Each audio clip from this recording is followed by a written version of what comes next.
یو سړی سهار وختي کار ته ولاړی، برته کور ته رالی، خپلې کور والا ته وویلې چې د سبا څه زه کار ته نه ځم، او ما ته بیا الله پاک دلیل راکوي. کور والا ورته وویلې چې دا څه ته را خبره کوي؟ ده ورته وویلې چې زه په دې باندې نه ځم چې زما په قسمت چې الله پاک څه لیکلي هغه به ماله کور ته راځي. نو بیا کور والا ورته وویل که چیرې ته سهار کار ته نسې ولاړ نو دا زموږ کفالت به څنګه کېږي، زموږ د کور ګزاره به څنګه کېږي؟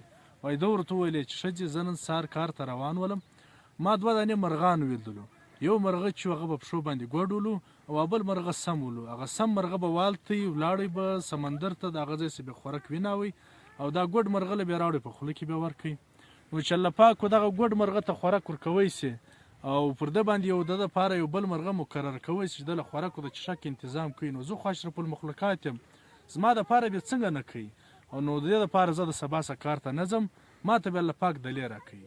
وایي څو ورځې تېرې سولې، د پاکو سلسلې شروع سولې، وایي چې دوی ډېر ستړي سول. وایي بیا دا سړی ولاړی یو عالم له، د وخت یو ډېر غټ عالم له ورغلی او هغه ته وویلې چې دا ته راغه ګرده کیسه ورته بیان کړله چې داسې زه روان ولم، ما یو 2 مرغان ولیدلو، یو مرغه چې هغه په پښو باندې ګوډ ولو او بل مرغه چې هغه سم ولو. هغه سم مرغه به والتی، دغه ګوډ مرغه دپاره بیا د خوراک انتظام کوئ.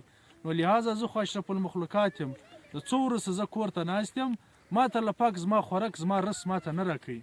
وایي عالم ورته وویلې چې ستا خبره خو بلکل صحیح ده، ستا ډېر ښه سوچ دی، لیکن تا د ځانه غلط مرغه جوړ کړی دی.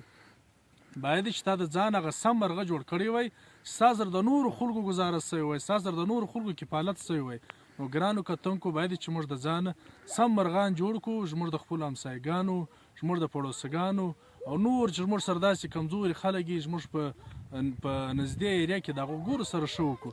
باید چې موږ د ځانه ګوډ مرغه نه کړو جوړ چې موږ پر خلکو باندې بوج سو یا پر خپلوانو باندې بوج سو. والسلام.